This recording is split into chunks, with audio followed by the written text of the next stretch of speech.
Hi people, let's start the year with the Amityville comics. I found two which are worth of our attention.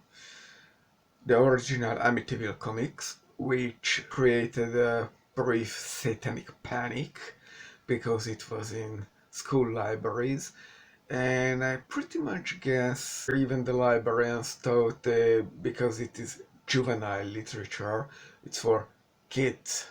But considering that the other comic, Ghosts in Amityville, is also categorized as juvenile literature, but the company that printed it is labeling it as kids literature, I think the original Amityville comics, Junior Graphic Ghost Stories Amityville, was not meant to be for very young children, but for teenagers, like 15 and above, or at least 12 and above. So those kids have some life experience already, so can handle such topics. By the way, there is no Satan mentioned it, there is no exorcism. One of the comics has a priest showing up, but the event is differing for both versions, differing from the films and the oral stories. So the priest is not facing the flies. The flies, when showing up, is an independent phenomena. The priest gets some blisters. Either way, let's start with Junior Graphic Ghost Stories Amityville. We have a detailed table of content, which is surprising for me. It's all the main characters and all that kind of stuff. That's interesting. By the way, I composited to make it brief, so to avoid showing everything because that would be copyright and all that. So I just show you the highlights. And as both comic turned out to be only like 25 pages and very condensed, very simple story, I show them both in this same video. The first one shows the Lutzes arriving to the Amityville house, and we see the Amityville city, town, and it's not that isolated building in the middle of wherever. And if you look at the building, it's it doesn't have the Amityville windows. So I don't know why they took this artistic liberty when the windows are literally the Amityville house. But whatever. Then they take us back to the original crime and they show us the FL murders. It won't really come up for the Lutzes. Absolutely irrelevant if we look at them. They have, what's this foliage on the boxes? What's this Christmas present feeling?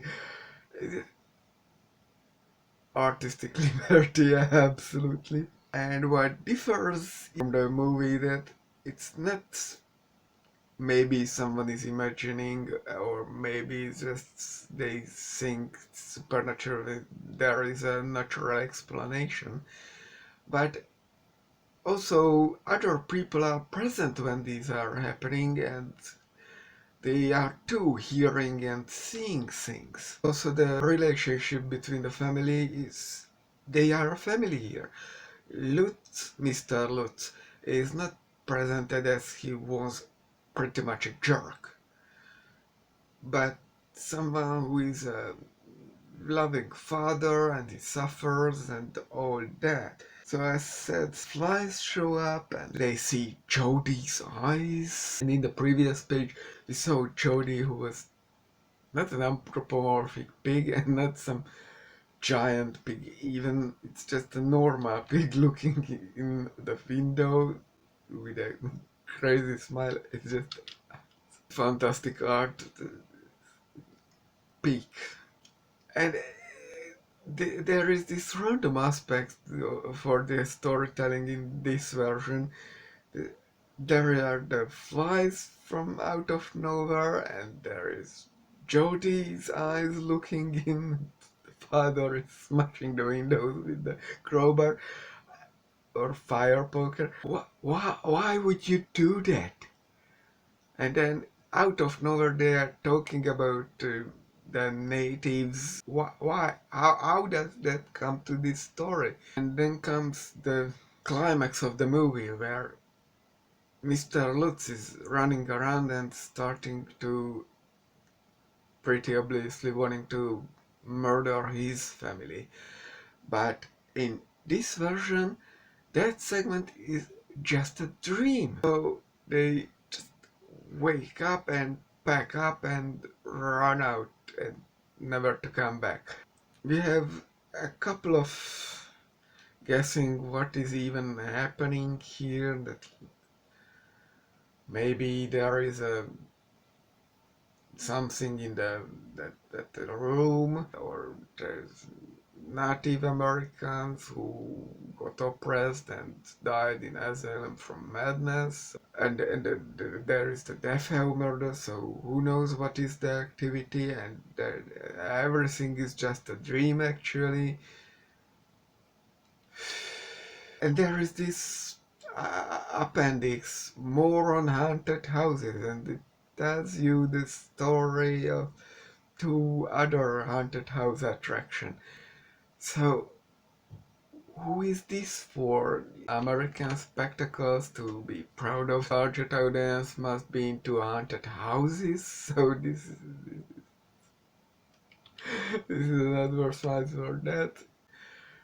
Moving on to Ghosts in Amityville, this has nothing to do with the movie title Ghosts of Amityville, and this is the same loot story. So the cover with the witch and eyes and who knows what, not in the comic, but at least it has the famous Amityville windows. And here again, the Lutzes are smiling, average people, and not under some financial hardship and all that. And again, the father is not a jerk, just some average Joe with a smile on his face. Nothing even happened yet, but there is already a paranormal expert. You can't make this up. This is the real deal. Then the strange things start to happening, like the obsession with the boathouse, and Mrs. Lutz start to have nightmares, even though it was Mr. Lutz who woke up at 3:15. I think 3:15 is a reference to John 3:15. I mean the Gospel of John. Whoever believes in him should not perish but have eternal life. So this is just made up Christian propaganda. But okay, whatever.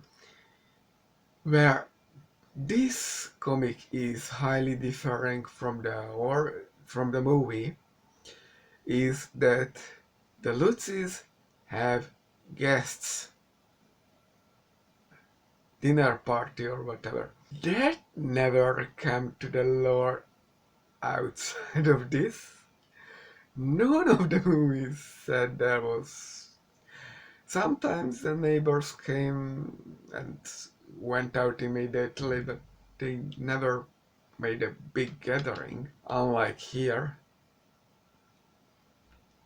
We again have Jodie, who is now a shapeshifter and actually leaves traces behind. That's a new thing, so it's, if anything deserved a satanic panic, it was this one, because it's a shape-shifting hooved things. That's pretty much a devil you are describing. But oh, this went nowhere. This was okay. The previous comic was full satanic panic. When they are seeing this, the Lutz is just pack in and run. There is not even an attempt to make Mr. Lutz crazy. No, he's perfectly sane in this one for the entirety of this story. What I found it absolutely hilarious, and I thought maybe I should go through the X-Files, not every episode or that one, no, just that why the X-Files did not need that plus one season, and why that was a failure, and why X-Files answered all of its questions. That picture that's in the running away and the very last box of the comic, where it says no one ever experienced anything spooky there. There are two men in black. They totally look like Murder and Scully, even though they are just paranormal investigators in this comic, but you don't tell me they were not inspired by Murder and Scully. There is also a did you know section, and there is a glossary too, just to expand your vocabulary. All these different versions, it's just someone is making up all of them. They don't even care for who said what. It's just a big story. Just tell something that briefly looks similar. And, no.